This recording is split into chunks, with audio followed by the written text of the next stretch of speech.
Feel free to interrupt or ask questions. We like questions, and you're here to learn, I guess. So we'll do our best to try to help you in that situation and respond accordingly. I'm going to talk first about irrigation pumping plant efficiency testing. If we can get this thing moving here. Going on from what Dr. Amison was talking about, here's some things that are factors in what you do. Those of you who irrigate, which I assume you're associated with it in some way, or you wouldn't be here. The issue here is that what creates required power and fuel use? What are the GPM you're pumping? From how deep? Operating discharge pressure, which we're going to address quite a bit here. We've addressed quite a bit in the past in the field. Power unit efficiency, fuel efficiency, as Dr. Amison referred to that. I did quite a bit of testing along the way, and I'll share some of that with you. Pump performance efficiency, system management and repair, and fuel price. What of those can you do something about?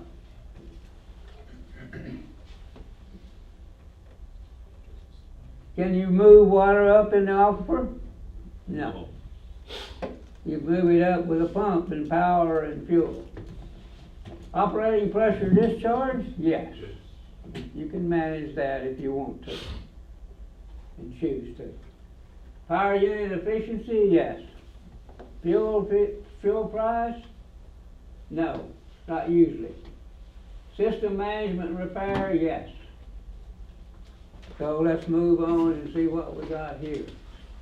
Guides to maintain pump efficiency and match the pump GPM to that available from the aquifer. How many of you pump air? What causes that? Not enough water. Not enough water. Where's the water pumping level? At the bottom of the pump. Sitting on the pump. Air doesn't typically move through water, does it? That's just coming up, and you're bringing it up. So there you go. So you got your pumping level down where your bowl's pump level is set. You're going to pump air. So what's the solution to that? You can't pump any more water.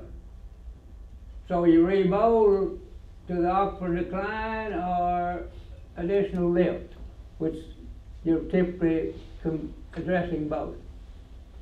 If you're pumped down to where you got the bowl set, well, if you're not at the bottom of the hole, you can lower the pump, can't you? If your casing's big enough, large enough to get the pump down in the casing. So,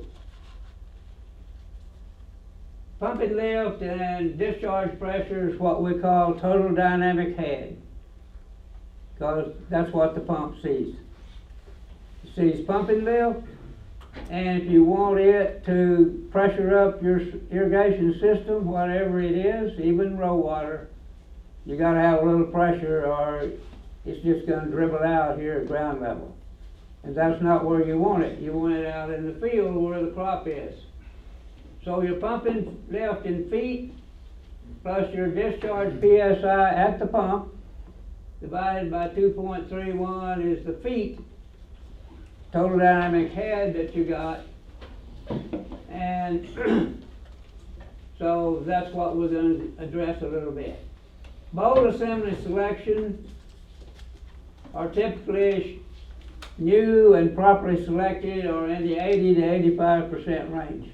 How many of you work with that with your pump man? Okay.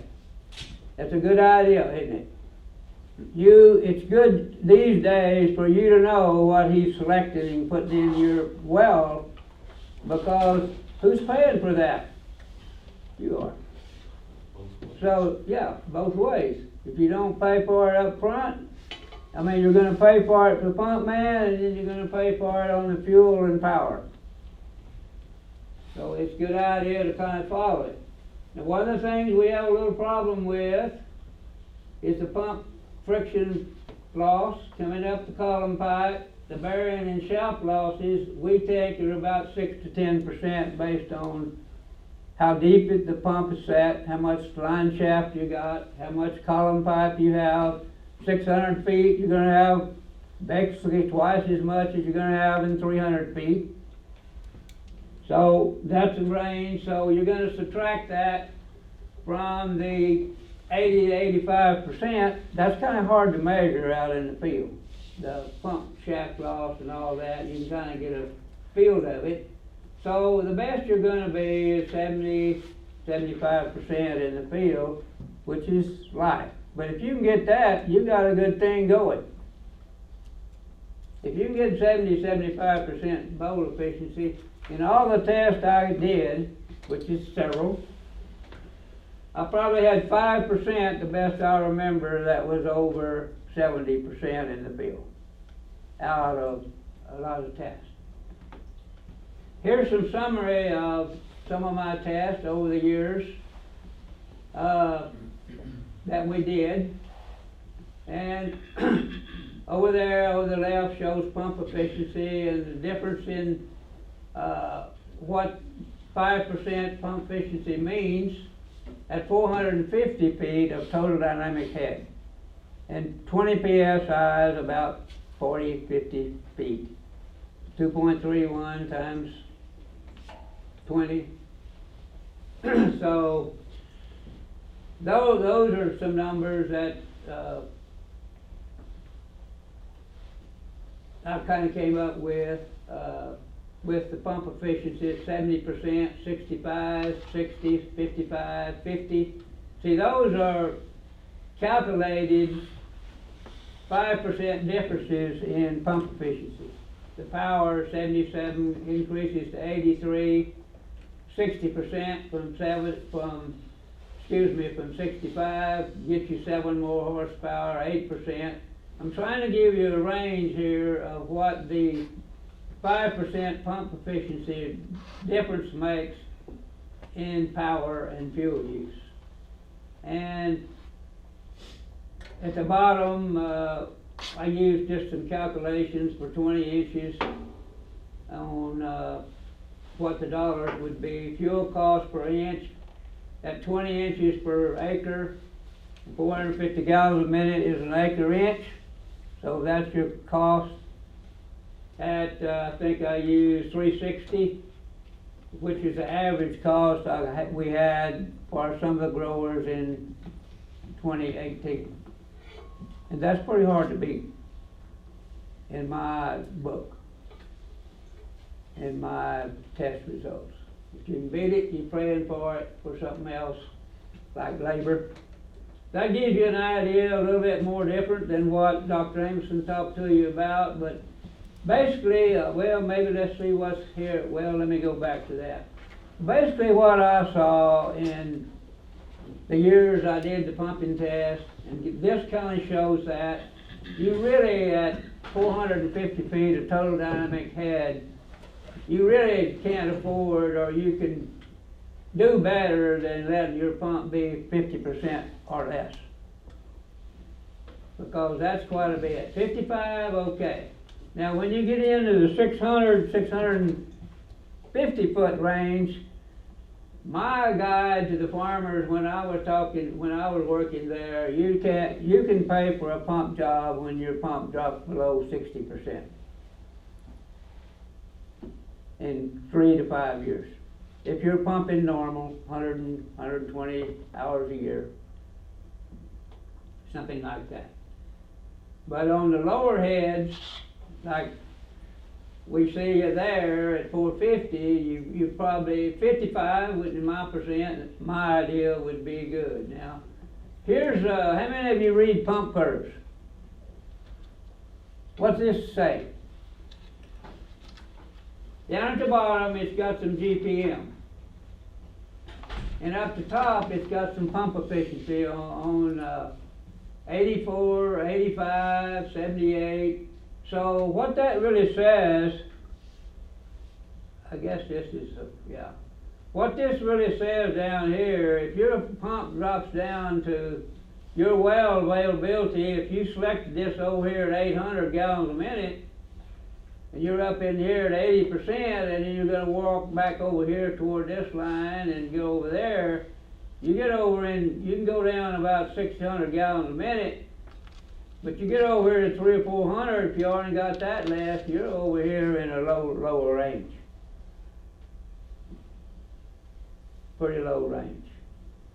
And that's what that says, and that's what the pump man's looking at.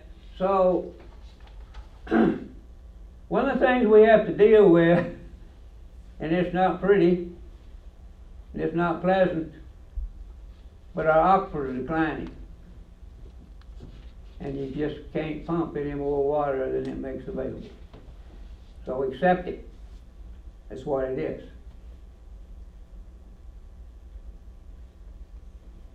Okay, look at that one. That shows you a little bit different. Some of the same thing, maybe see it a little bit better. It's a good well, a good pump, a good setting at 800, 850, there where the, okay, yeah, right there. And then you get over in here, you got about 400, and you're still in the 80% range. Right in there, at this bowl size, impeller size, at that size.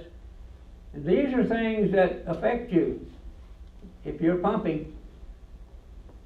So, like Mr. Thurman says, it's good to kind of know what the man's putting in your pump, because you're going to pay for that plus the fuel cost. Now let's look at another situation here. What's this thing tell you?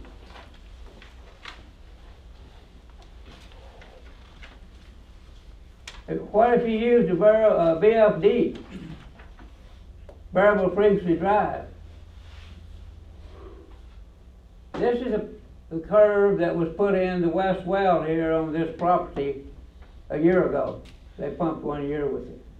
And we got a VFD on that well, and they have 2 center pivots and an SDI system here. And the SDI is about 300 gallons a minute, roughly. And over here, we got pretty good efficiency at a slowed down speed. Over here, we can get 850 out of that well, and we can run all 3 of them and still get good efficiency. So there's lots out there if your pump man understands what you're trying to do. Fully what you're trying to do. Like run a center pivot here at 450 by itself. Right in there somewhere, wherever that is. 450, we still at a slower speed, we're still in the 80%, 75% pump efficiency range. Any questions on any of that? Nope.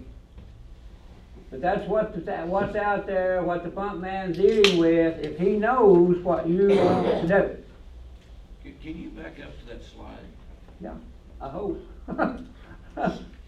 So, the left column, that's got that VFD running at 920, Yeah, 1190, yeah, and then on up. yeah. We got to run about 1750, which is the speed. It's a vertical hollow shaft motor. We've got to run about 1750 to get the 850 for all 3 systems. There's another well right out here, but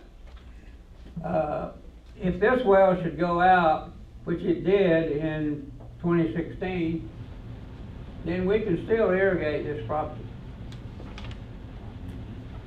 All 3. It's 200 acres. So when you slow it down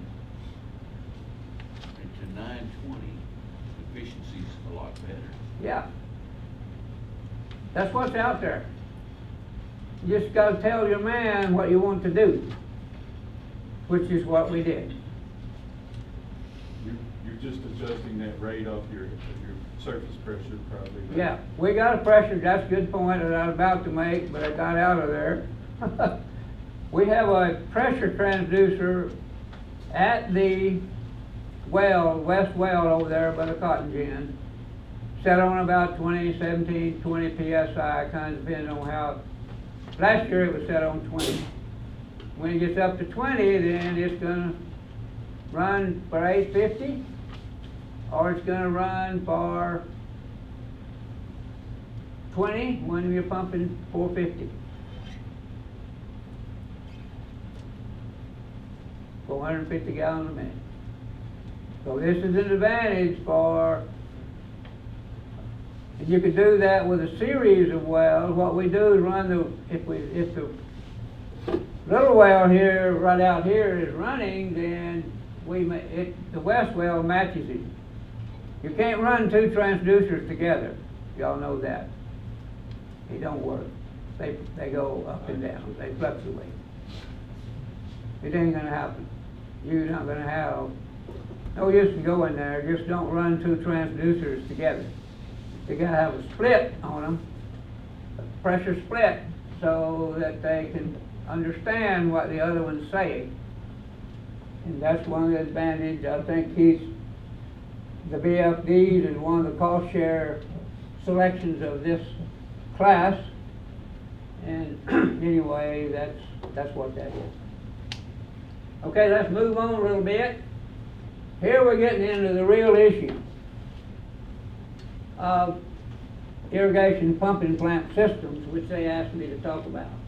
Brake horsepower, which is what you put an engine or electric motor on there to do, is GPM times the total dynamic head divided by 3960, which is a constant converting power to, lift or work to, it's not going to change, let's just go on. Pump efficiency and the gear head efficiency, which we use is 95%, because the gears don't slip much, but you got a little bit of loss.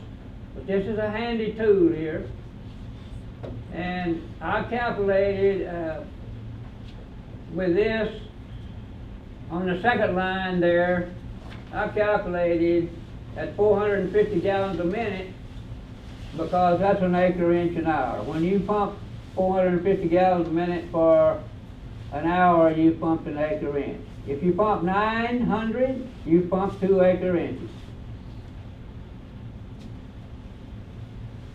And so that's about 100 horsepower. 1 acre inch, that's a total dynamic head of 525, which would be 475, be about 475 feet of pumping lift plus 20 PSI, or a combination of that. With a 63% pump efficiency, 95% gear head, you got 100 horses. If you've got, go ahead. Leon, that 1 inch on that 450 gallons a minute, is that, how big of an area, 120 acres?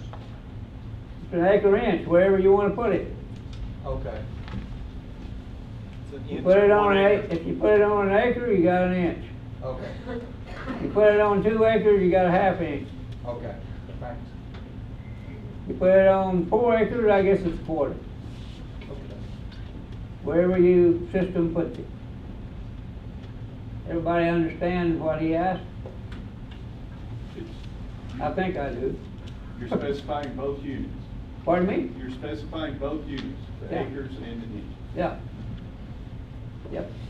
And so what we get here, I went into the engine efficiency, which Steve talked about quite a bit.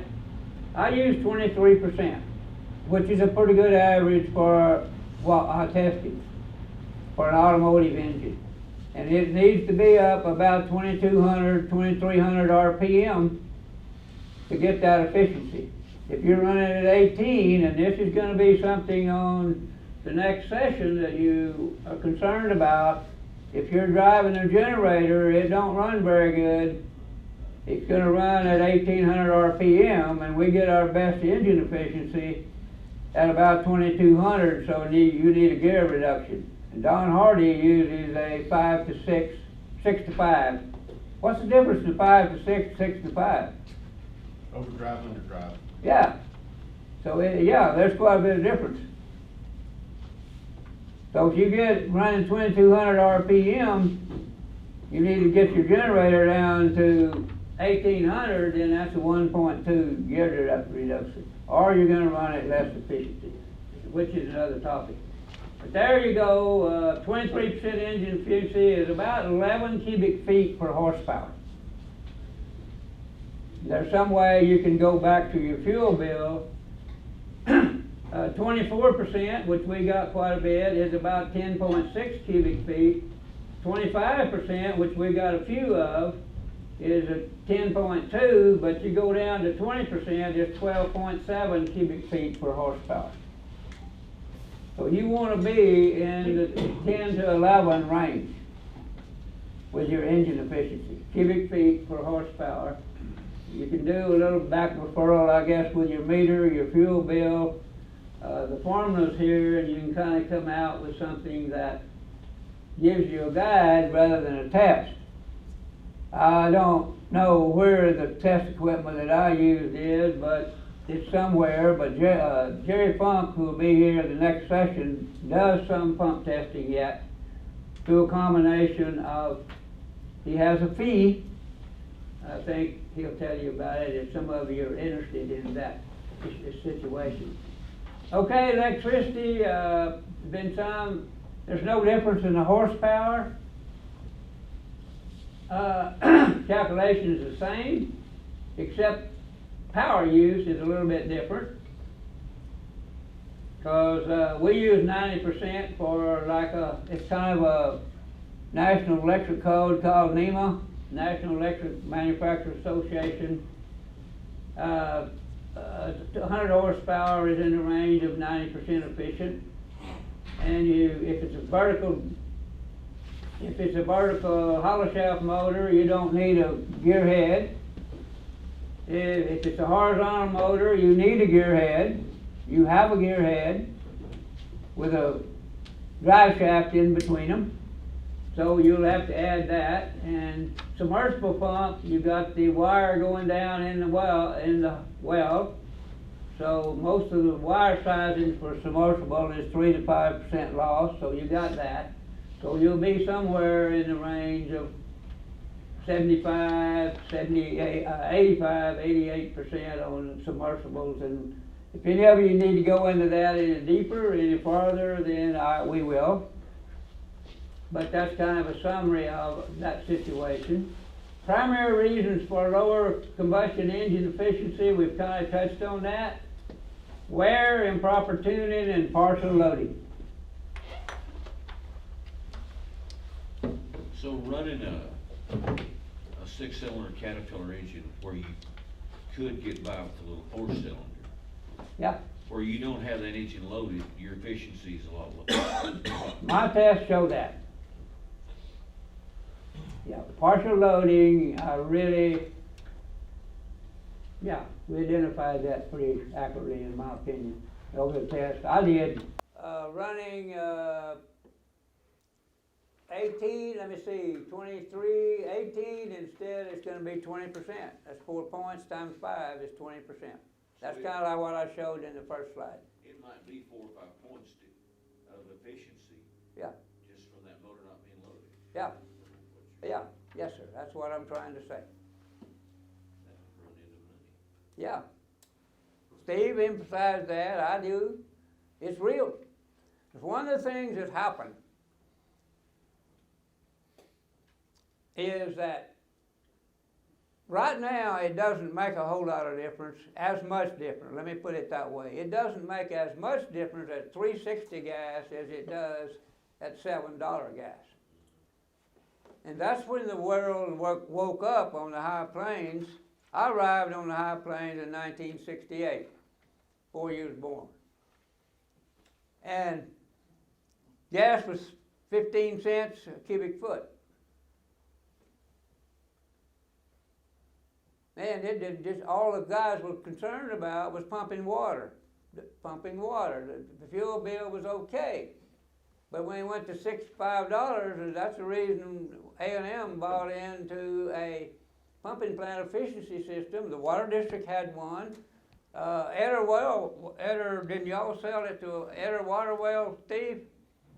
I think Etter has one now, I think. Eder Water Well bought the testing unit that this water district had because they decided not to do that anymore. But anyway, any more questions on this one? There's the curve supposed to be. It shows 1% difference in engine efficiency. I'm not sure where that is, but it's somewhere. 1%. You got a better picture in your, hopefully in your book. Yeah. Shows that 1% engine efficiency creates about 5% more fuel. And you just read that across there, and you can see that, and read up to look at 23, 24. I got a lot of 23, 24% out of cats, Moline 800s. A booster, power booster gives you 1 to 2% if you need that for those engines, and so there you go. There's some of my tests right there. It's kind of a summary of my test.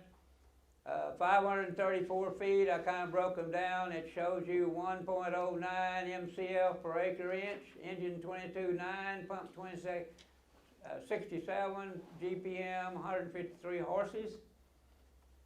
And 449, which is 450, which is kind of what I used back there. Well, a little different in between, about 1 MCF per acre inch. So if your gas is 360 MCF, then your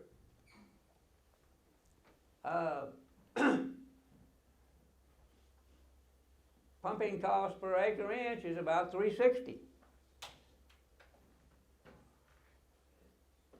All the way from 534, it's a little more. On the 625, it's about 115, 12. Harold Grawl out here pumps from about 650 now. How many of you pumping from 650, do you know? Yeah. That fun, is it? But it's what you got. You have to deal with it. We're not going to change that. And you see, as one of the things that's happened down on some of these are on the South Plains at 250 feet of total head. Our horsepower was 60. Our engine was down to 20, which is partial loading, 19. And I guess the lowest engine I ever tested was, I think, about 8, and the pump about 12. And that doesn't work in today's game. Okay, I'll address this a little bit. My experience back then, diesel gallon divided 134,800 BTU, 3413 for electricity, natural gas 1 million per MCL. Equivalent horsepower at 23% engine efficiency. About 1 point, natural gas 90.4, diesel about 5.2 gallons is what I was looking for. You're going to be about, diesel is going to be equivalent, if any of you are interested in that anymore, about 5 to 5.2 gallons equivalent to 1 MCF, about 75 kilowatt hours of electricity. Similar to that, and down on the bottom, 1 MCF at 360 is $3.60 per inch, or at diesel at 225 is $11.70, and electricity at 75 cents a kilowatt hour. No, at 75 kilowatt hours, which is up to 73 up there, right here. These are transferred from here. 5.2 times 225 per gallon is 11.70. 8.5 cents of electricity is 6.40. So, like we said there, you got to have something else to pay for that difference in today's game. It may be labor, it may be trucks, it may be whatever. and we won't go there because that's kind of an individual selection. Any questions on any of that? We moved pretty good. You know, what level would our natural gas have to get to? This morning coming, I heard that Texas is the biggest producer of oil and natural gas of anywhere in the world right now. Yeah, I heard that too. And That was pretty early. and they're also saying that, but Texas has also got a lot of pipelines carrying compressed natural gas to all the other countries, which I interpreted that natural gas is probably gonna rally. It's go- Yeah. It's not gonna, there's too much out there for it to rally. There's a big holdback on drilling and producing gas because of the prices. Yeah. If the prices ever get up, there's a whole new field of natural gas. They're ready to drill it. It's almost a byproduct or a waste product in the Permian now. Your net price on gas in the Permian might be a quarter Yeah. if you're selling it and you're trying to get it in a pipeline to Yeah, get it it's out good. there. There's a bottleneck. It's an advantage to you right now, as I see it in my situation, at 360 an MCL. That's okay. It may go up a little bit. Yeah. But in the end, it'll fix itself if we keep the. If it's managed correctly and no advantage. See, one of the things that happened while we were on this topic, any of you on wellhead gas? Directly out of the hole? I don't think they let you do that anymore. But it used to. That's hotter gas. It may be 1,012,000, 1,300. I say all that, but the other thing that happened in the 80s, late 80s, the BTU content of that gas, we pretty well proved that. And Dale Coleman, who was a big farmer out here, that Harold manages all that farm right now, he proved it on some of his documentation in my well test. About 850,000 BTUs was what's in that gas, and it burned up a lot of valves on a Moline 800. So you can tell all of that if your engine's going to slow down, because you're going to have to run it faster,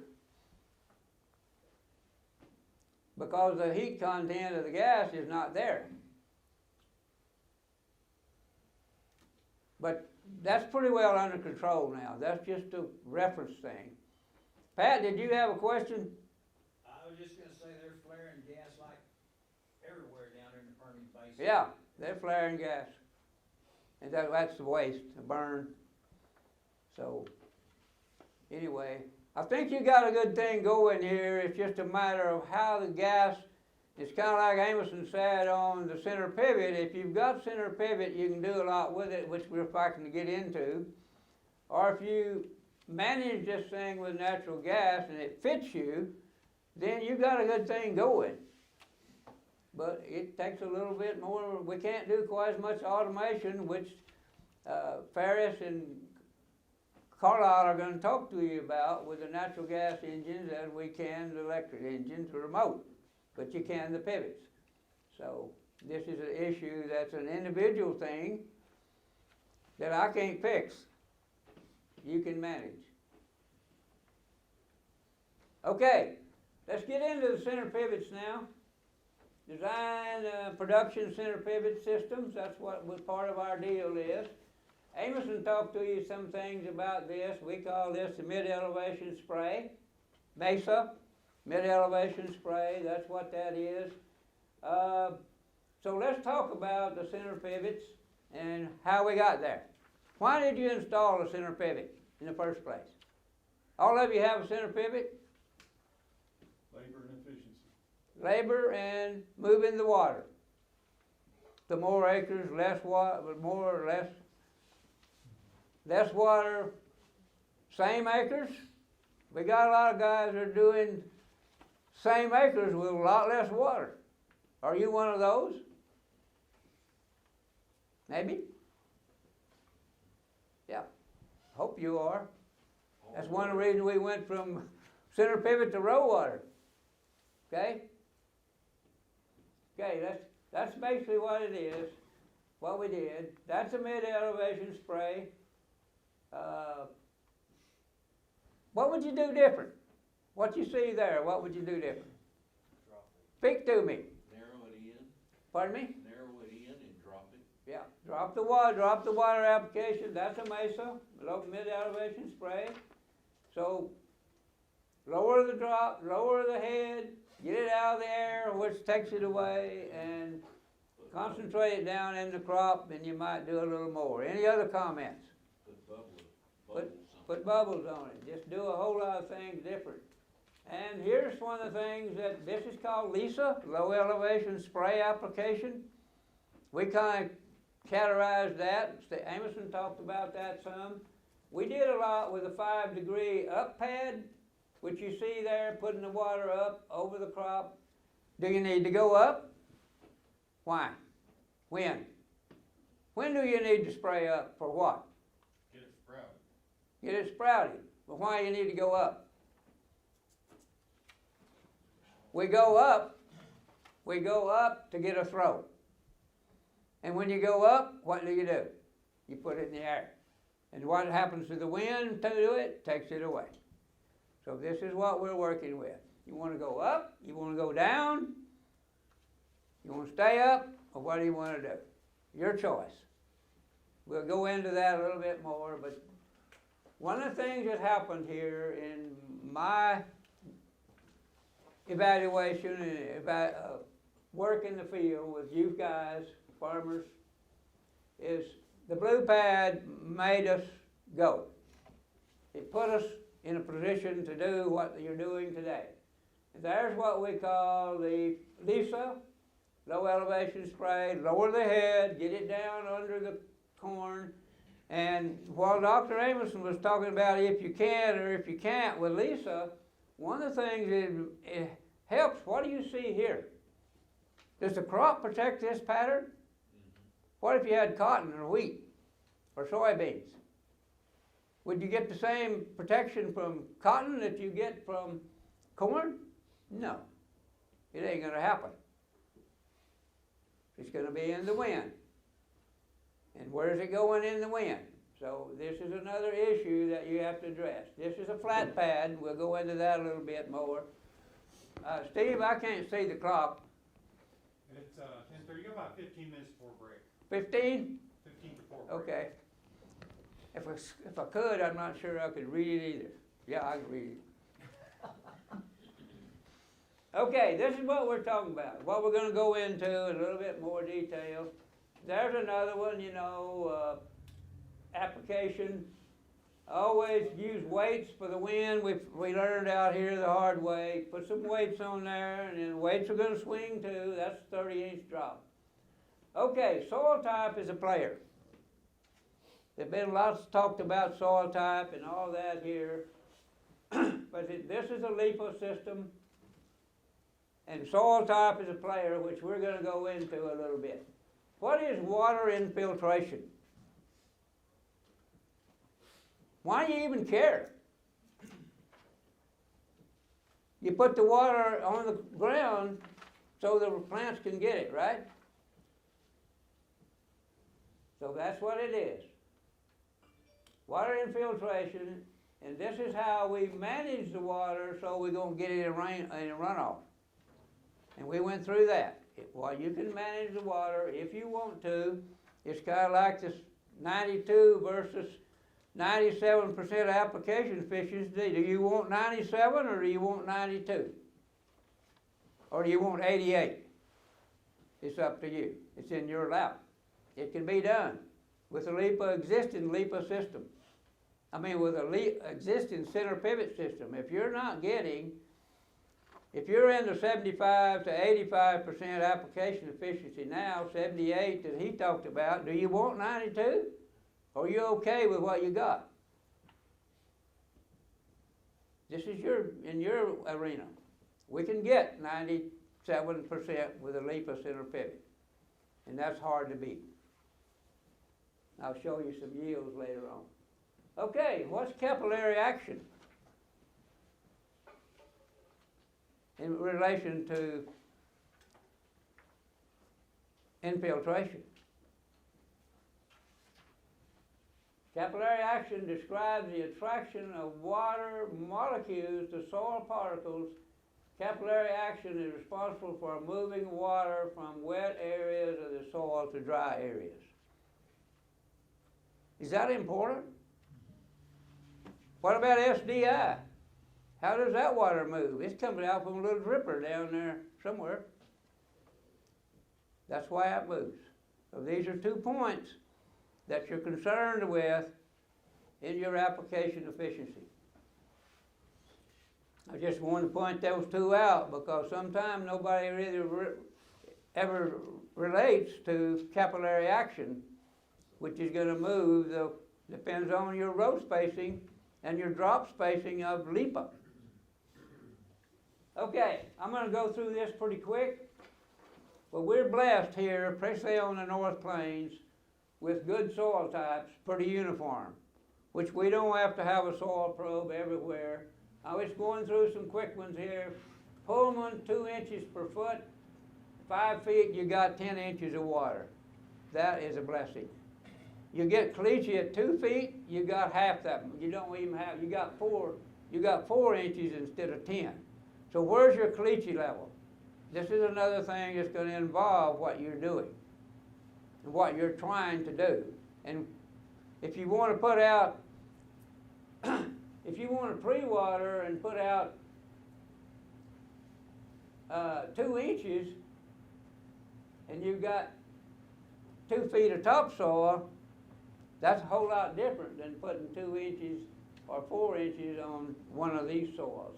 You get down here at the bottom, somewhere I threw one in there. Veal loam is 7.8, 1.7, 1.5, but there's a little bit of difference. No, the Garfield loamy fine sand there, see, has only 1.5 inches per foot. And where do you get that information? You get it from the NRCS on their soil.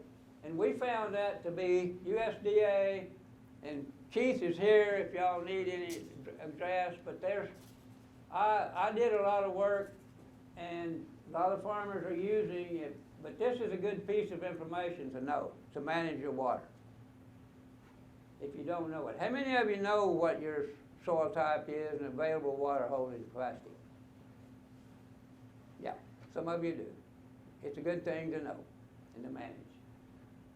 Okay, let's look at this right now. Y'all had a lot of thrown at you about water and management, soil type, and all of that. So we're looking right here at a and cumulative PET or potential ET or crop EC, top ETC crop for grain sorghum. What do y'all read there? Those of you using soil probes, what do you read? Anything? Over the bottom we show 5.17 inches of soil water from that the crop used kind of on the end down there. Rainfall, irrigation 8.13, rainfall 1064, a total of 2394 of these right here, and the ET, look how this matches the, that's what you want to try to do with ET crop. That's what you can do. That's what you want to do. And you'll see some more if you're using crop ET and soil management probe, and that kind of gives you an idea of what the situation is. Okay, soil type, I'm going to go through this pretty quick. This is a soil type here, Sherm. This whole, what I talked about, this whole field here is Sherm. Sherm silty clay loam. And look how uniform and all that is. That's what NRCS says it is. And so this is the type of information that you would get that the area AOI is area of interest, and the available water holding capacity that's in there, it shows it there in your book, I hope. But you look at this one, up where Brian lives, it's not always that uniform. This one's got lots of different soil types in there, and so you got a little bit different management scheme. So that's how you want to put where you want to look to put your probes and that kind of thing to manage that soil. And you see the differences in the soil, and then you got those Spurlock fine sandy loam is 1.1%, so forth. Perico fine sandy loam 27, Perico 0 to 3% slope. That's what you're going to look at and see on the soil on the NRCS soils map. That's what you want to know. And you can still manage those with different.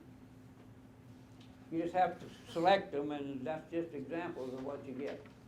So, know and understand the soil type under your center pivot, how much available water your soil can store. How do you know that? A probe will really help you. You can tell I'm pretty bent on the probers, because I've been there. I know what they can do. How many of you using soil probes? Good. We're getting there. It helps, doesn't it? A bunch. What do we know? I don't know if I got that question in there. But anyway, those of you that are not using them, manage your crop root zone using your irrigation capacity, which is what we're going to try to get into here in a bit.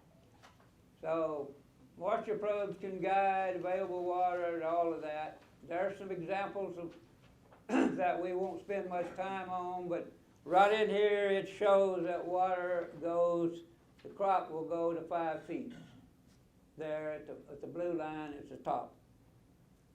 And there's some examples of variable rate irrigation showing that, and like I said, LEPA's been proven to get 95% to the corn, bubble, drag hose, sock, whatever you got to use to get the water on the ground, manage it. How do you keep the water from running off? Pardon me? Soil helps. Speed your sprinkler up. Speed it up. That was a learning curve for this guy and some of the farmers I worked with back earlier when we went to LEPA. Is LEPA the same type of system as MESA? In management? Can you manage a LEPA system the same way you manage a mid-elevation spray? Not totally, in my experience. It's a different system. Why? Because you're getting more water on the ground, which is what you want to do. One of your problems that you like. Okay, what time is it now, Steve? 5 minutes. 5 minutes, okay. 5 minutes to break. Or whenever you want.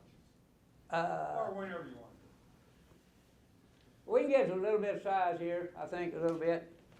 So we got quite a bit to go yet as far as what we got. So what creates, I've kind of touched on this, what creates water losses? We know wind speed, relative humidity. You get it out there on a 10% relative humidity day, or even a 5%, you're not gonna, so you're gonna lose water in a spray mode, so you gotta get it down. If you spray it up, where's it going? If you've got a high pressure, you're running 30 pounds, 40 pounds, what's gonna happen? Yeah, you know what's going to happen. Evaporation, mist, drop size, runoff, seepage below the root zone. We've kind of touched on that, so let's go on. We can manage water losses. Prevent mess by low pressure design.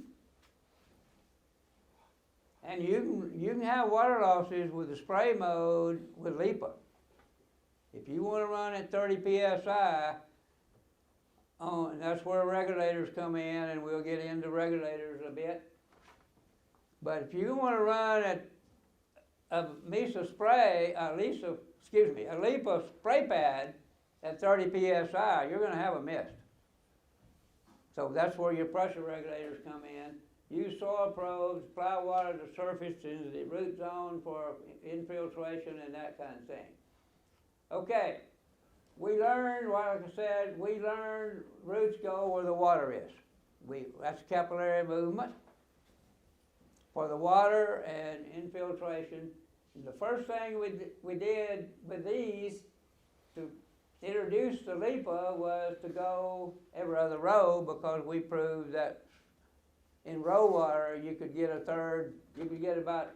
you could save about a third, you can get over about a third quicker. We didn't save any water. With going from alternate row furrow water, so with the drops we went every other row following the pattern that we established with that. So anyway, we went there, and this kind of shows us,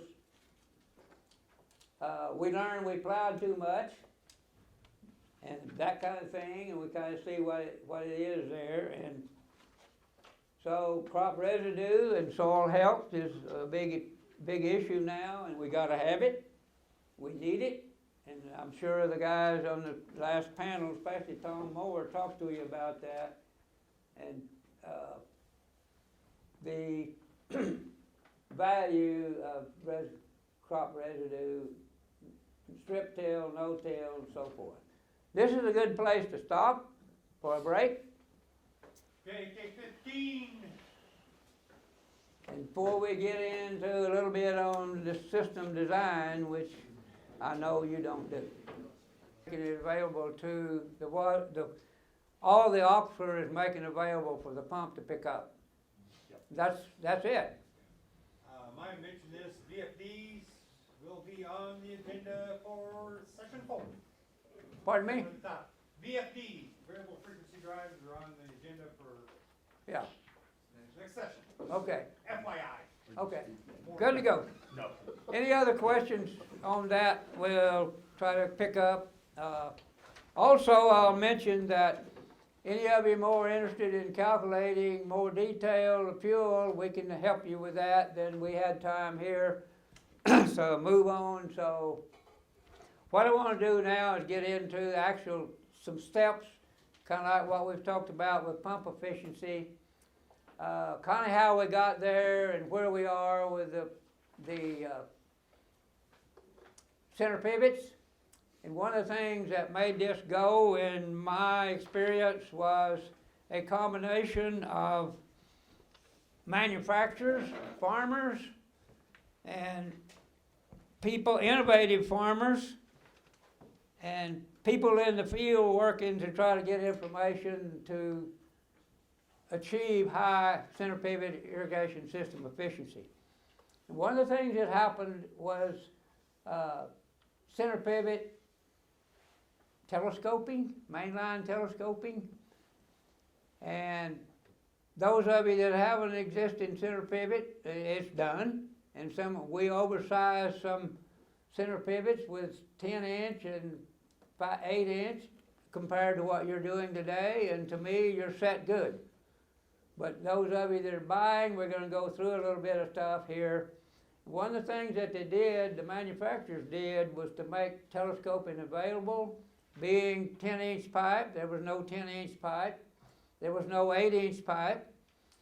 And they put the span length so you could plant in a circle with 40 or 60-inch rows, space rows if you wanted to, and have an even number of 12 rows or whatever. And you put your drop outlets every 40 or 80 inches, or every 30 and 60 inches. Later on came the 30-inch drop outlets, which most of the new systems have, or the 40-inch, which you had the type to do. And my experience, and we've done a lot of nozzling, we'll get into pretty quick.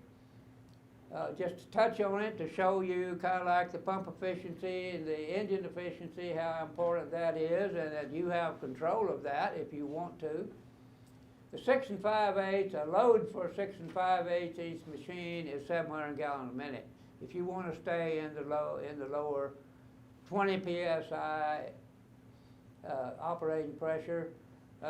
6 5/8, 8-inch is 1200 GPM about, and anything over that you need some. That's just a rule of thumb that you might want to, those of you that are working or rearranging center pivots, to keep your operating pressure down. Here's a kind of a design thing that we went through. Gives you kind of an idea. That's 800 gallons a minute. The numbers in red are what I'm concerned about and trying to convey to you. Design flow rate is 800. We designed from an end pressure at the end of the machine. We set 6 there, and we can tell we want to pressure the machine up. From that pressure, if we can't pressure it up with a 6 psi design pressure, then we'll put 7 or 8 in there. Whatever it takes, depending on the elevation. And this is size 6 5/8 inch pipe down at the bottom, lower last. And our operating pressure is 1795. And the machine is, where's the length of the machine? 1,248 feet, about a quarter mile, right over there. But that's kind of the way this thing goes, and we're concerned with all these other items in here, but we do that. But your pivot dealer is going to need this information to move forward with.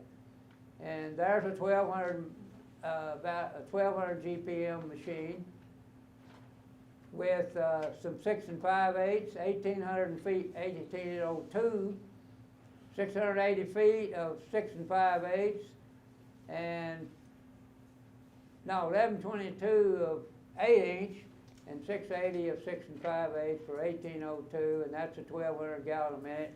And we've got 21 pounds of operating pressure up on the main line at the pad. And that just gives you an idea. And the Christian's uniformity CU at the bottom, Keith may have gone over this with you. They need a minimum of uniformity in the design for a cost share of 94. And so that's one of the things they'll be looking at on a cost share. We'll go over that a little bit more. Oh, go ahead. What is uniformity that you're talking about? That's the uniformity of the water to each area, each drop. If it's you got good coverage, 94% coverage of the area. See, on a 6-foot space drop, you have 5 feet that you're going to water uniform. So that's 94% of that area is uniform. I've seen a lot of half-mile sprinklers as the water's gone down. They'll have half of them cut off or something, you know, as people can't fill their systems. Yeah. Well, they need to re-nozzle. They don't have the water, you're going to lose pressure, and especially you go uphill or downhill. We'll go through that a little bit. But anyway, that's what you got to do. This is back to, that answer your question? Well, I was going to get to, it just seems like 4 quarter-milers, I know you pay more money, but it seems a lot easier to fill a quarter-miler in my part of the world than it does to fill up a half-mile. Yeah, we're going to get to that. It's not real easy. Okay, here's back to the fuel thing. We'll go. I think it's pretty well meets what we've already said. I added this first part, but 1 MCF per hour for 450 to 500 total head, and 115 to 125 for 600 to 650, and about 70, 75 kilowatt hours, 90 to 95 on the pumper lift, because one of the things I didn't cover very well in the brake horsepower is, I think we could do that right here if you want to refer back to the horsepower formula. If we double, like I think I said, if we double the GPM to 900, we double the power and the fuel use. if we half the pump efficiency, we also double it, or more. So this is a thing that you're working with up and down that you've got to manage to stay in the game. If you double the pumping lift, for the horsepower formula, if you double the pumping lift and you double, if you double the total dynamic head and you double the GPM, your horsepower is 4 times. That's the way that works. Just try it on that formula. That's the reason we're working with pressure and water to manage it to where we want to be. Okay. What determines irrigation system capacity, available water in July? Well, we've talked about, I think, adequately. And then how you put the water out. And we've touched all around that. And there's no difference in irrigation capacity if you've got so many gallons a minute. How you do it, what you got, it's where you put it and how you manage it. And here's some guidelines that we've worked with over the years. At 4 GPM per acre, that's a quarter miler at 480 gallons a minute. Puts out a 1.5 inch a week, and that's our irrigation capacity at 100%. If you've got 4 GPM, 4 gallons per minute on a 120 acre circle, that's 480 gallons a minute, 1.5 inches a week. That's your irrigation capacity. It's 0.21 inches a day. That's not enough for corn, is it? Maybe some days it's half enough. You're getting on down here. 7 GPM is where we were with the Mesa. High application, 6 and 7 down here, and then some days that wasn't enough, but that's our irrigation capacity, so what are you going to do with it? That's 100%. That's your irrigation capacity. If you've got 480 in a machine, you got to put more water in there or get more of it to the crop, and that's what we're going to be talking about.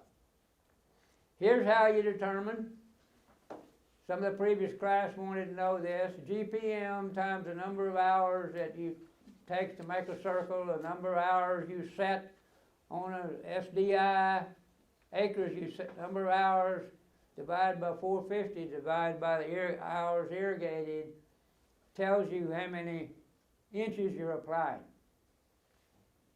at 100% efficiency.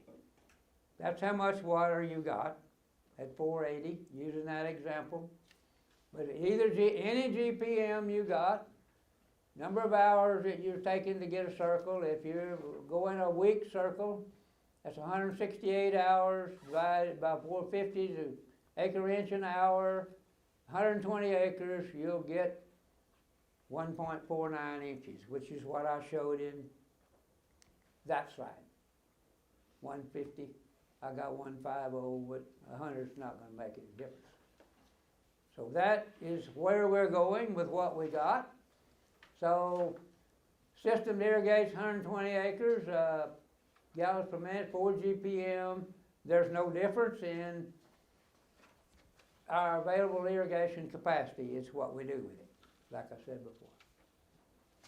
And that's what Steve talked to you about right there, and that's okay. But here's the issue. If you've got 500 GPM going into a 120 acre circle, and you got 6% loss, that's 30 GPM, which is half GPM. You get 12% loss, which is easy to get based on what we've talked about. That's 60 GPM, which is a half a GPM per acre, 18%, and you go on down, you 24%, you're losing 1 GPM per acre. So you've got to up your GPM per acre or reduce your water loss. One of the two. If you got more water in the hole, like what we talked about, but the 24 to 30, we've been through that, but that's what it is, what you're working with. It's in your window. And one of the things that we do with the center pivot LIPA, for example, we reduce your management window. if you're going to leap a 30-inch drop versus over canopy spray, your window has gone, management window has gone from that to that, because it's in your lap. And I know that the efficiencies are out there, it's just which way you want to go with them. So if you're losing this amount here, it makes a difference in what you can grow and what you put out. Okay, center pivot design, we're going to go quickly through that. Design water GPM. We're telling the computer how much water we want to put out, where. We're telling that computer, we got a main size line, we have the ID that we need, and this is all based on hydraulic design. And I'm going through this with you because this is what you're telling your dealer. Ask Ferris. This is what you're telling your dealer, and this is what he's got to work with. If you tell him you've got 600 gallons a minute and you've got 5, guess what? You ain't going to pressure up. Changes everything. Pardon me? It changes everything. Yeah.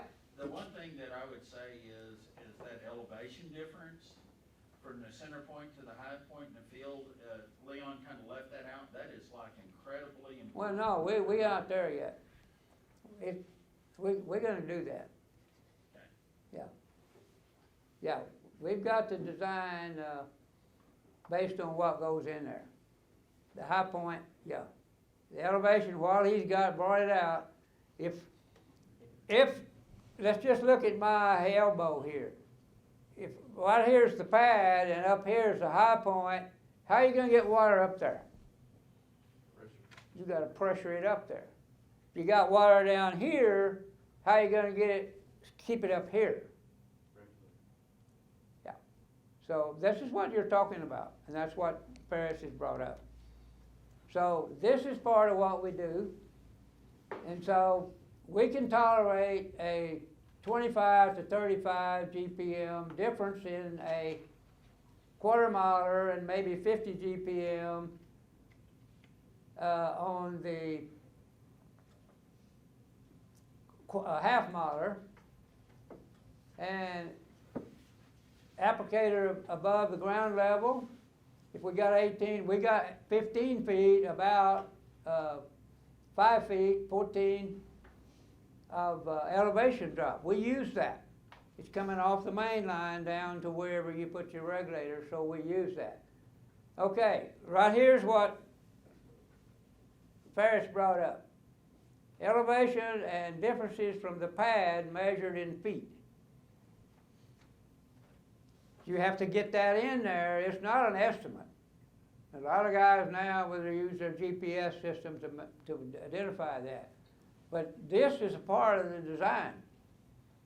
And if you leave 0 in there, which I've seen many of them with 0 elevation differences, then you got to have something in there to compensate for each 2.31 feet that's going up.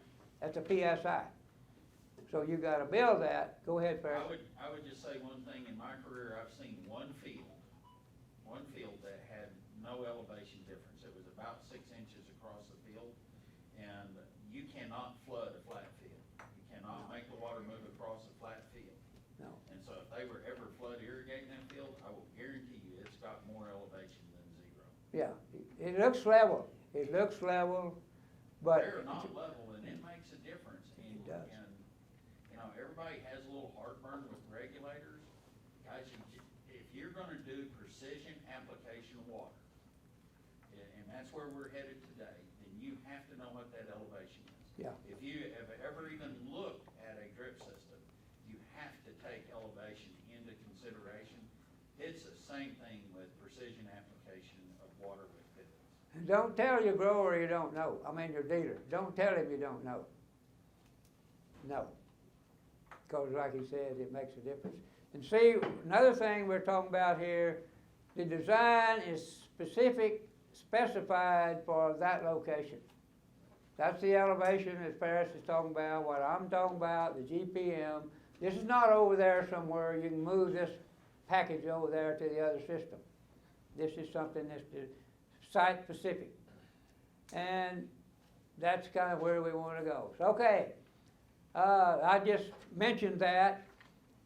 We use off the main line, we use the gravity about 4.5 psi off the main line to the nozzle, which you want it down in there. And if your MESA, every how high your applicator or your regulator is above ground level, is how much advantage you get from the gravity off the main line. And we typically use 11 feet because it's going to bow a little bit and all of that, but it's worked out real well. So that's what's in there for it. Now we can get into the applicators a little bit, or the design. Okay, this is here on purpose. How do pressure regulators function? You tell me. I had a guy one time tell me, and this is the truth, I'm going to put in some 10-pound regulators, I need more pressure. Do regulators increase pressure? They manage and control pressure. They are pressure killers, not builders. I'll put that in there on because of that. Require energy to function properly and to seat, which is what you talked about. How do you seat a regulator?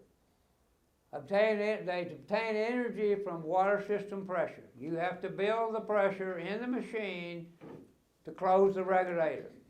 And they're be more easy to close 4 quarter milers in sequence, not at the same time. In sequence, 1, 2, 3, 4, then 1 half miler.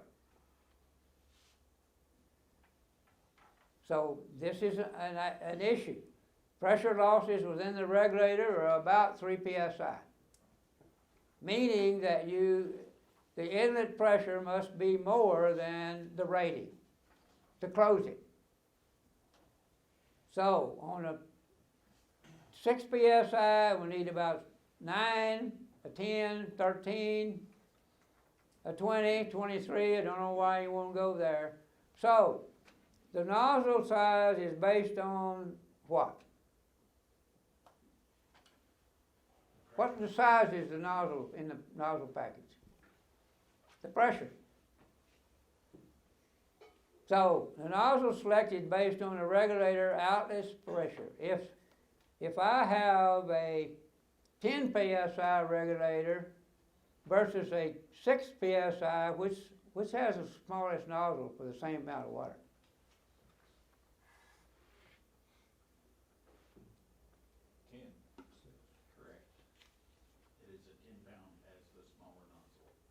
Do what? 10-pound regulator has a smaller nozzle, get the same volume of water. Everybody agree with that? Or do you care? That's right. A 10-pound regulator will have a smaller nozzle because it's got higher pressure, it's going to force the water through better than a 6 psi. So I think that's clear enough. That's what it is. And so if you don't have 9 or, let me see here. I think we've got some packages up here. Questions about pressure regulators. Do all nozzle packages require regulators? No. It's your choice. But in doing so, everything has to be exactly right because you don't have any regulators to help control it. And this is more difficult to do with a half miler than a quarter miler without regulators, because the terrain uphill is going to make a lot of difference on your pivot pressure. And like I said earlier, you can get a spray loss with a spray pad on a half miler pretty easy. My backyard testing, 15 PSI, you'll get some mist off of corn hitting the stalks with a spray pattern in the early part.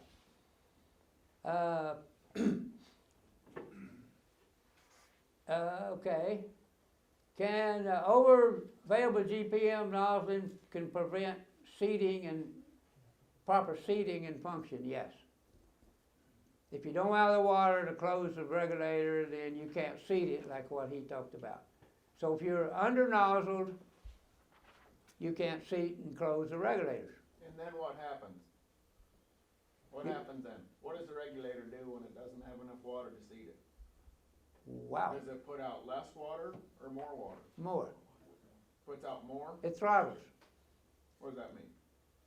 Puts out whatever comes out at that point, that throttles out. There's no control. Okay, so let me explain that. So let's say that you've got a 6-pound regulator and you need 9 pounds to close it. Okay, you've only got 8 pounds, so it doesn't seat. It's gonna allow 8 pounds of pressure to flow through that regulator, so it actually puts out more water that way. So that's the reason it's important to have enough pressure at the end of the machine to set those regulators.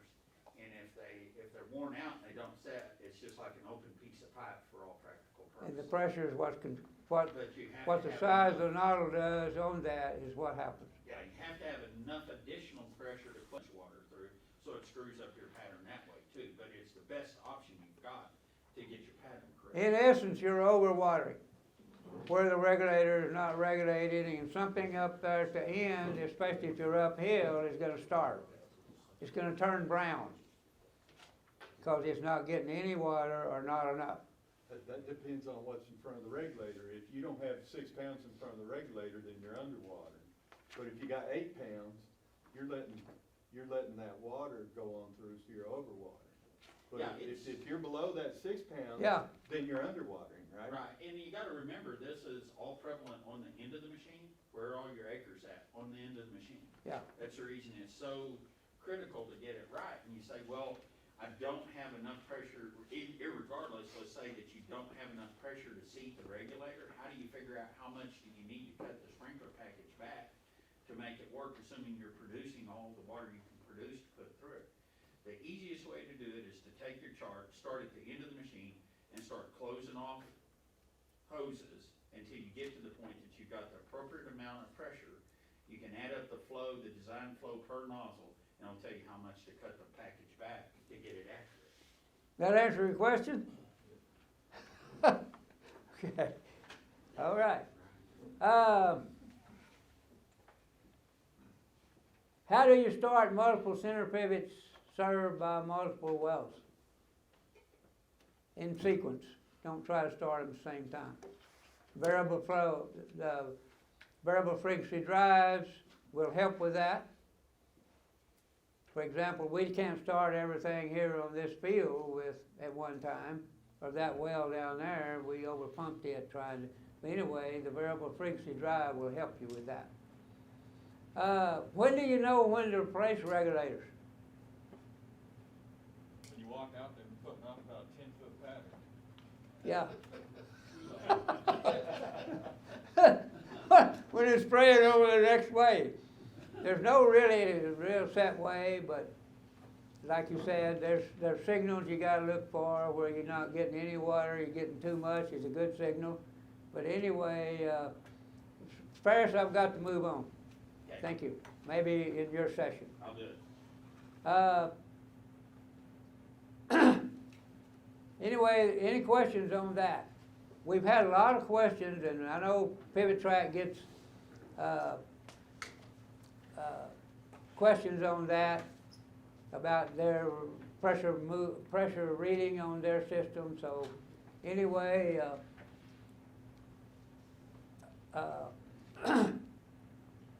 that is an issue that nobody really has the best answer to, but there's ways that you can test them. If you want to go through a pressure regulator, put a pressure gauge underneath, you can test them if you want to go through that procedure, which I've been through, but anyway, it's kind of a drawn out situation, and no real clue except be aware that you got a problem, I guess, to go with. What about system operating pressure? Water creates pressure. This is kind of summarizing what we just went through. Regulators regulate nozzle pressure, guide uniform water application, which is what this gentleman asked about. Nozzle sizes are smaller for 10 than 6. Monitor pressure with a gauge at the last drop uphill. It should say what? What should your gauge read on a 6-pound regulator at the end of the machine uphill? 9. Should read 9, no less than 9. 10 won't hurt. 7 is a signal you're not pressured up. And some of the regulators may not be closed. And the way to close them is to re-nozzle. The amount of water that can close them. Water closes the regulators and seats them. Air fizzes. Y'all have heard it. So, summary of that. Typical design, quarter miler, 12 to 15 psi at the pad, 20 to 25 with a half miler is what we've been through. Okay, pressure gauge in the last drop shows it there. That's what we do. It's a good signal. It may not be convenient, but it's a good tool to manage the systems. Steve, I can't see the clock. 11:30, 45 minutes. Okay. We're doing okay. That just shows barely a pressure gauge at the end of the machine. Should read 9, 13 for, just put it in there and read it when it comes around, or go around and find it. 17 at the pad, and our design is up on the main line. Let's see. Well, we're locked down here, I guess. Okay, rule of thumb, each PSI additional operating pressure is about 5 additional horsepower for each 500 gallons a minute pumped. So that's back into the design. 10 horsepower for each 1,000 gallons a minute. If you're running 10,000 gallons a minute, which some of you do, that's 24/7, 454 Chevrolet, 454 will pull about 130 horses. 350 about 90. That 496 will do about 150. And that last one, 175, whatever it is. But that's quite a bit of gas, quite a bit of fuel. And these are just some additional cost figures that I've thrown in there. If you're running additional pressure, 2.5 horsepower, 360 MCF gas, about $72 a month, 10 cents an hour. Not a lot, but if you're running a lot of systems, it can add up.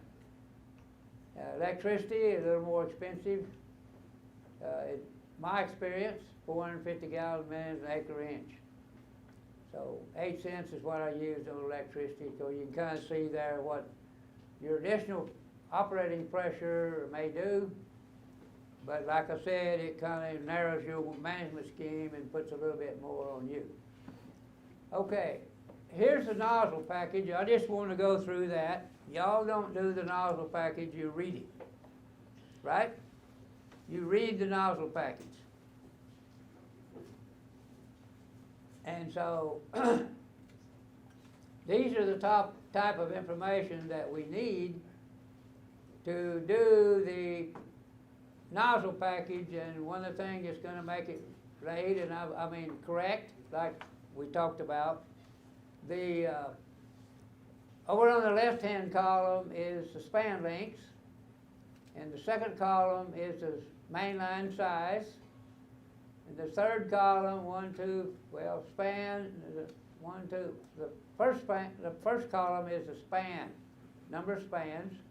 This one has 14, I guess, 900 GPM, and the length of the span and the number of drops in the span. That tells the package where the water that you want to put out is going to go. Where are you going to put it? And so how many drops and where your drop is around the tower, and your regulators are 6 psi on the end. So each one of those drops is so many drops per span and so many drops for the whole system. Can tell you where to put the 900 gallons a minute. That's all that is, and y'all just read but we need that because we can be accurate. 900 gallons, 14.68 psi, just showing you what it is. 256 acres, 885, and all this other we do. Resistance of coefficient on the main line and that kind of thing. Into the field, like what Parrish talked about, we talked about design elevation of the end tower. I'll put something in there if I don't have anything. If I don't have anything that I think is accurate, I'll go find it off the website. Get a GPS of the location of the system, then I can find the elevation differences. And that your dealer can do that. And that's what that all means. And that's why I'm saying this is the accuracy of your system. I put this in here because this shows what your regulators are doing, highlighted up there. Way the design computer system works, over on the left-hand side it says Q design. Q design is the amount of water that the package, computer package, software package says that this nozzle needs to put out at that place, that spacing, on that span. Over there on the other orifice size in 1/64 inch shows you the nozzle size, and that's what you see and what you read. You're reading the orifice size, put that out, and next to it says Q nozzle. So Q nozzle is looking at Q design, so that Q design can select the nozzle closest to Q design.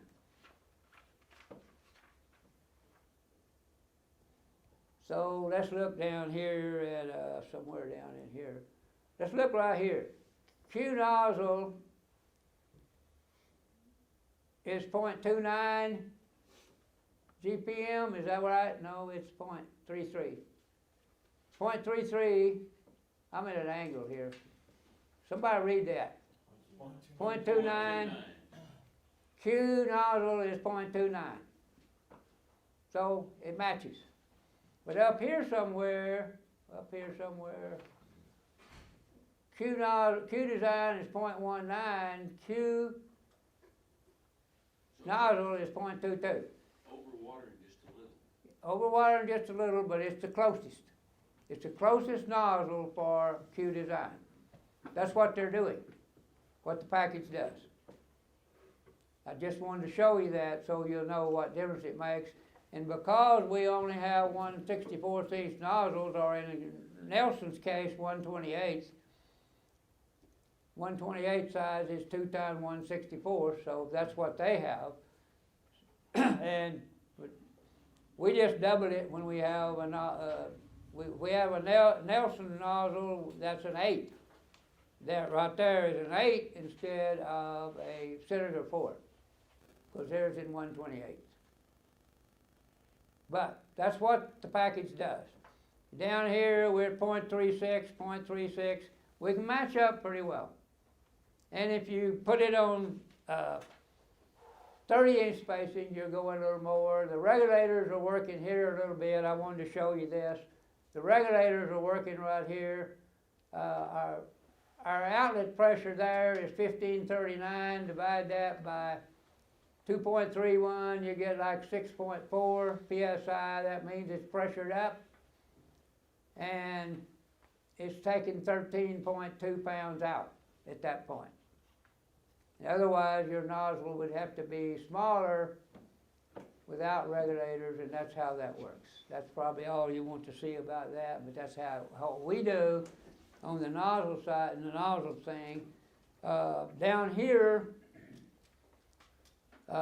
back to the nozzle size, there's 175, the Q design. Here's 179 with a size 10 nozzle.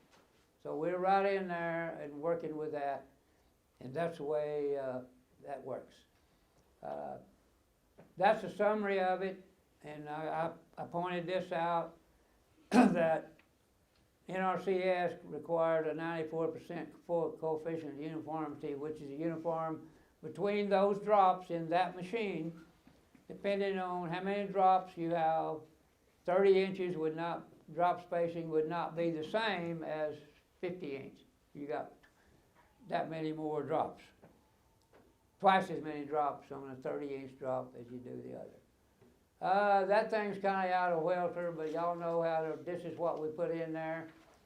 We have to have the GPM, the length of the machine, the drive, and the wheel size to get the motion movement, so we can get the precip chart that looks like this. And all of you are familiar with that.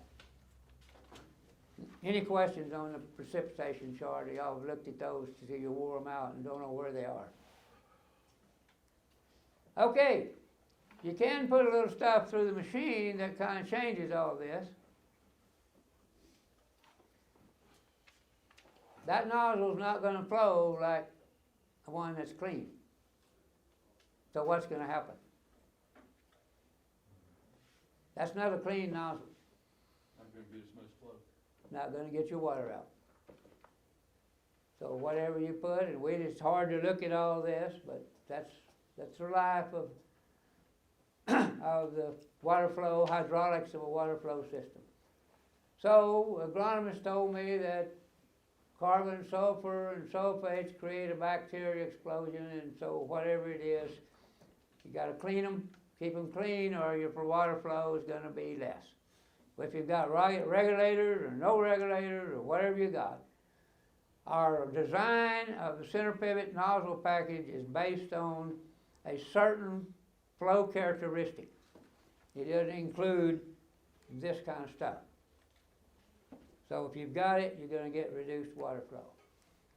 Okay, let's go into some water selection, applicator selections, which I'm going to go through pretty quick. Everybody has a different one. The quad head is what got us there, kind of started with, the Senator made, and Nelson had one that was similar. Well, prototype was a Pepsi bottle turned upside down with a hole in it, which we worked with quite a bit. The Nelson has the 3030 series now, and the D3000 Lipa bubbler, and the spray head and all of that. There's just opportunities there that we have. This is what we're kind of talking about, 6 PSI up, flat black pad with the applicator. There's Nelson's with a weight on it. And I'm going to move through on this. It's about a 12-inch length for your application efficiency. Poly weight, fixed on there, different weights, different watts. That's got a poly weight on it. The weight fits over the regulator. Okay, the Senator UP3 pad, we're going to look at that quite a bit. That's what we've used here. We've got both of them here. The spray pad, we use the green pad, putting the water down. One of the issues we want here is for the spray pattern to reach the other drop. So it has to overlap. What if the wind is going into that perpendicular? It's going to really change your pattern. So this has to do with your spray pads, and more so than anything, and your elevation, how the wind influences that pattern. And the 30-inch gives you a little bit of an advantage. There's an example of Senator's. We've talked about that quite a bit. Just so this is Senator's. Nelson has one the same. The different grooves. The blue pad is up, concave up, throwing the water up. I showed you that. This shows the previous one shows it down, and this spreads the water out, so you got different streams. And this is the mini pads and the chemigation cup, which some of you are using. Anyway, there's a lot of options on that. This gives you a laboratory test of the 10 PSI throws and the 6. No, that's a 6, I'm sorry, that's the blue pad and that's the black flat pad. So we can get with a 6-pound regulator, you can get an 8-inch throw with 6 pounds on the flat black. You can get 12, 14, 16 with a 6-pound on the blue one. So this is what I'm talking about. Do you want to put your water up in the air, or do you want to keep it lower, or do you want to put it down, depending on your black spacing? And some of the packages you have to control with the dealer. The dealer sometimes has a shipment package that he may not use the spray pad that you want. So sometimes you gotta talk to him a little bit about that. How high was that off the ground? That'll affect your throw a lot. Over on the left, I can't read it. 8.5. 1 point. How high? Foot and a half. 18 inches. 18 inches? Yes, sir. Yeah. That's down where we're saying. And this is on a website if some of you wants to look at it. I just threw this in here to bring it out. Go ahead. I think that's actually at 9 feet. Yeah, That's 9 feet off the ground. that's the way I read it. On the bottom line, but it's graduated up. Yeah. Yeah. Do the graduations. Okay. It's Yeah. backwards than you Yeah. think. Yeah. Yeah. If you wanna look at it 18 inches on the flat pad, you're not getting out but maybe 10 foot. Yeah, 10 feet, right in there But where, if you go up to 9 feet, then you're getting out 15 feet. yeah, If that makes sense. yeah. That's what I was looking at the first Yeah, time. it does affect. At least you get the idea that the pattern is what, and that's how but the wind is gonna influence that, and we're gonna be different ones. That's the green. One of the reasons, this is the LIPA shroud that is available in the green pad we put on the bottom of it. It's on the west sprinkler here, and the UP3 bubbler is on the east sprinkler. And a lot of guys have gone to this, 30-inch spacing, and that's another picture of it, 30-inch drops there. Some of the growers may have talked about this the other day, reasons they've gone to 30-inch drops. You need a reason, in my opinion. Why do you want to go if you, just to go, unless you wanted to try something different? Learn to use the water label. One of the guys don't want to flip the pads. And like I said, I told one of the guys, we germinated wheat out here on the west sprinkler, drilled wheat with this pad. The LIPA shroud bubbler. Row spacing is 20 inches or smaller. You need water on each side of a row. And if you've got 20-inch rows, you need 30-inch drops. Available water is 3 GPM per acre or less. That means that goes into the nozzling procedure, how much you're gonna overwater, because we don't have but 4. Senator has 3.5. Let's see, they have 3.5, 3 and 2.5 size nozzle now, but you need filters, I think, on some of that, at least for some of the water. You're gonna wanna put in some filters, water filters. And reduced operating pressure and pumping cost is another issue that the guys are going through. The available water is less than 3 GPM per acre. We've got some guys with 2, 2.5. NRCS cost shares become a factor. We'll go through that or leave. That's the quad head that kind of got us where we were. That's the black pad. That's the green pad, spray pad. Crop residue is another. And that's back. We use where the nozzle size, particular in the nozzling, is less than a size 4, we use a 7.5 foot drop spacing or turnoff valves to control the overwatering or get the uniformity farther out. You put the black pad, by the blue pad, you can get a better spray pattern with it. Maybe leave it in that pattern if that's what you want to do. Okay, here on the center, I want to share with you some things that I think are important to the previous discussion. This is 2018 corn here at the water center, Lipa, 35 inches of total water, 242 bushels, SDI, 3302 inches of water, 243 bushels, 15% moisture.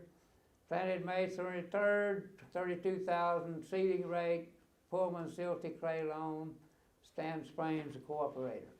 I wanted to there's been a lot of discussion, and one of the things we look for here in the installation of the SDI and the Lipa is this type of information. So really there's not much difference there. A bushel, it won't buy an SDI. For the cotton, here in 2018, 33.93, that ought to be a pretty good amount for cotton. 30.5 for cotton. For the SDI, 22.72, 22.53. These are numbers that 65,000 seeding rate, planted May the 8th, Pullman silty clay loam, and Stan Spain is cooperator. We ran a 3-4-5 program here in 2016, 15, 16, 17, 18. 3 GPM corn. Lipa was 260. SDI was 277. 4 GPM 270, 268. 5 GPM 270, 265. What does that tell you? Tells you two things. What about the water? I thought that was mine. That's it tells you two things, doesn't it? He made about as much water with the 3 GPM, made as much corn with his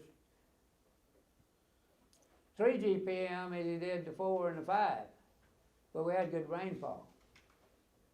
You had two different varieties too. Yeah, in that year we did. They're supposed to be real similar. I had a hard time getting the same varieties in there. There was other people working it. Varieties wasn't as important to them as it was me, but the varieties are supposed to be pretty similar, the hybrids. And as far as I could discount, but anyway, regardless, that is a factor. There's 2016, 3 GPM Lipa, it's a different year, 195. SDI, 3 GPM, 191. 4 GPM, 217. SDI, 211. 5 GPM, 260. SDI, 246. The rain was about half as much. Yeah. So we got more water. We got more irrigation in 2016.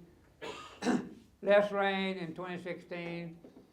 But I didn't get the total on there, did I? I'm sorry. Just add them up. They're there. Soil water. I thought they were on there, but I can get them for you. I got the soil water somewhere. I thought I had it, but I don't. There's the total on 216. It's quite a bit difference in 2018 and about 8 inches less, but the yields are less. But anyway, that is kind of, well, in essence, SDI, in my opinion, is if you want to equip your center pivot that you got, it's got a difficult proving track. You may not be told that. Okay, let's look at some more yields here. We're getting into PMDI now, portable mobile drip irrigation. Harold may have talked to you about it, and Tom Moore, I think they were on the panel last week. We had set up over on one of Harold's quarter milers a Lipa bubbler, shroud. He's the one that don't want to flip the pad and send these guys out there to flip the pad. He's got more things for them to do, so he's got the shroud. When we put one span of PMDI, it's a T&L PMDI. It's not dragon line. Now get into dragon line, I hope. Not, you got stuff in there you can read. Okay, we did that in the 345 program in 2017. 3 GPM 236 on the LIPA, PMDI 221. 4 GPM 240, PMDI 228. 5 GPM 237 and 5 GPM 227. He's really low on water over there, 2.33 GPM per acre, 283 gallons a minute. That's not much water for 200 bushel corn. Any way you look at it. The Sherm soil is very similar. He did have some hail damage, which we adjusted according to the insurance adjuster. 2016, 3 GPM made 190. On the LIPA, PMDI made 198. A little bit of reversal here, but not much. 4 GPM made 191. 4 GPM PMDI 200. 5 GPM 203. PMDI 216. A little bit favor, reverse. A little bit in favor of the PMDI here. 2017, a little bit in favor of the LIPA. And if Harold, 2.42 GPM per acre, not much water, but pretty good yield for it. And what he did, we put one span 6 was in the PMDI, and are y'all familiar with the PMDI? No. Okay, T&L's PMDI uses a regulator and a number of nozzles, and it's a drag hose. You're dragging a hose behind the center pivot. I thought I showed that, but I didn't. It got cut out some way. Where the heck is it? It ain't in there. Anyway, they use a different gallon per hour and a number of emitters spaced 6 inches apart to put out the amount of water that your nozzle package calls for. It is controlled by a pressure regulator. Dragon line is controlled by a pressure compensating emitter. These goes into a drip irrigation hose that puts out the same amount of water as your nozzle package calls for. But they put the number of drippers in there, spaced at a different part, and they space them every 6 inches. And the gallon per hour goes up to 4, I think, something in that range. Anyway, it puts out the same amount of water that your nozzle package calls for, and you drag a hose.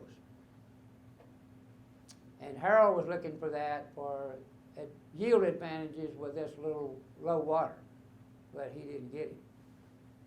He mentioned that he was on the grower panel last week, wasn't he? Yeah. He mentioned that vaguely. He's not. He wasn't a big fan. No, he what? No. This is the reason why. In 2018, I don't know if I've got 2018. They didn't get any.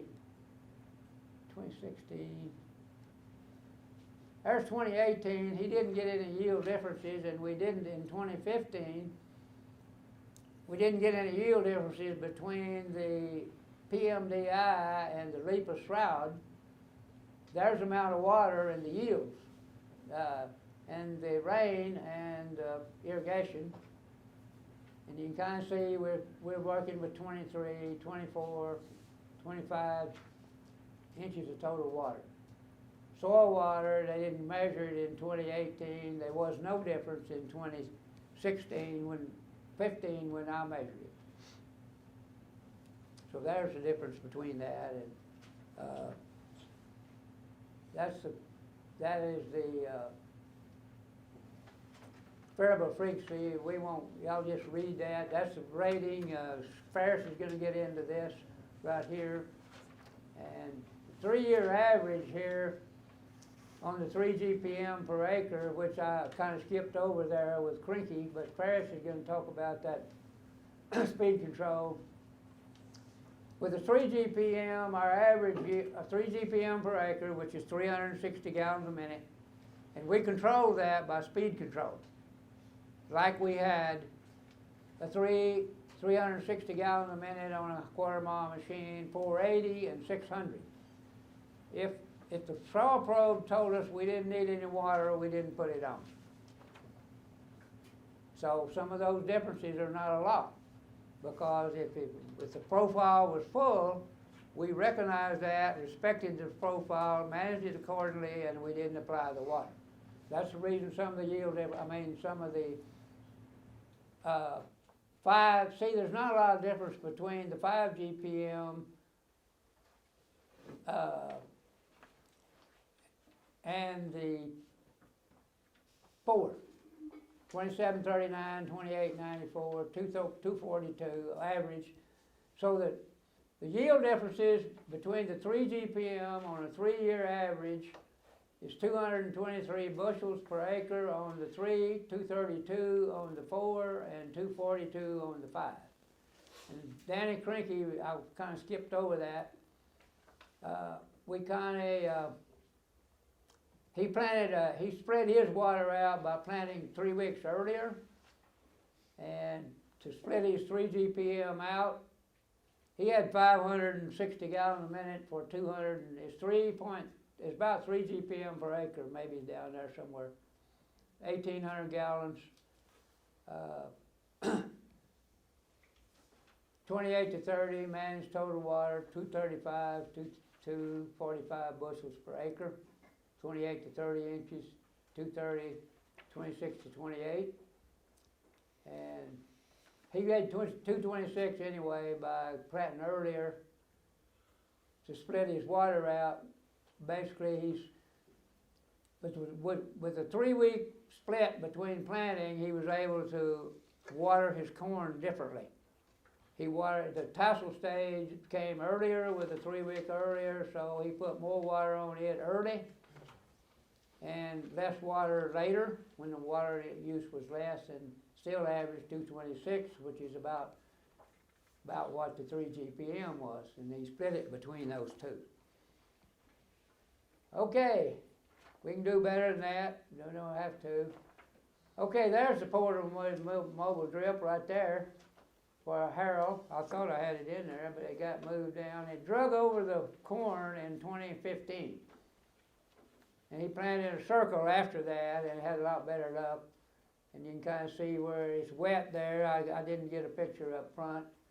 But anyway, that's 414. That's his averages on 414, where the PMDI actually, that's a full circle. The other was span 6 in another circle. Thank you. So we've got to move on. That's a summary there, 267 GPM, 180, 133, 195, 200. And that's some summaries of some low water application. The Dragon Line PMDI is another game. I tried to get some yield from Keith Watson out here west of town, but I never could catch him on what he does. But they use a pressure compensating emitter technology through Netafilm. It's a different design pattern. They don't have any regulators. They have a pressure compensating emitter. They got different emitters in there, different numbers, drag lines. You can kind of get an idea of what you got there. If you reverse, you got to circle back. And Keith told me earlier that he was in the first class, this master irrigator class, and he said this system cost him about $175 an acre. Go ahead. Leon, how long are those lines out on the end of the pivot? How long do they get? Well, they can be 100 feet. And they was wanting to get they put them 6 inches too. It's something you got something else to manage. And I will say this, I was in a dealer meeting one day, and one of the dealers said if we had a storm on that, it would be a total wreck. So. One thing Tom Morse told us last week, that the trash would go through the orifices on the Dragon Line. He said the trash wasn't as critical on plugging the orifices. That's right. that's the reason, there's a little difference, that's true. Because Netafilm has an emitter that their path control, we call it, path direction. If you get on the internet, you can see that under Netafilm design. The way that the particles has to work through the emitter, it can flush them. And also, that emitter pressures up when you pressure it up like a regular regulator. But that is an advantage. Quickly, you've got ahead of you, I'm out of time. There's the filter. We've got Senator in the garage right before lunch to go over some product in the barn, I mean. That's a filter example for what you have. There's dry wheel tracks. If you want dry wheel tracks, you can make them. If you want to manage them. The other thing that is in your book is if you want to do a retrofit yourself, go ahead. We only have 10 more minutes. Well, Senator needs some time in the barn. Okay. There's some information in there, kind of like what Steve talked about on retrofitting yourself, both on cost share information. If you want to do that, you can read through it. We've got the cost share at $265. See, where is that cost share stuff? You find it? There it is. New sprinkler 24, 30, 23 a foot. With pressure regulators, $39.85 a drop. Replace it all, $31.37 without regulators. Keith Sides is here. If y'all want to talk to him about some stuff. And now I'd like to, y'all just read the rest of that. It got some guidelines on it. We need to go into the barn and listen to Senator a little bit about some of their products that kind of shows difference in what we, items that we didn't maybe cover here, and y'all going over there, Steve. Okay, let's head over to the barn and listen to Senator before we eat. And I'll be getting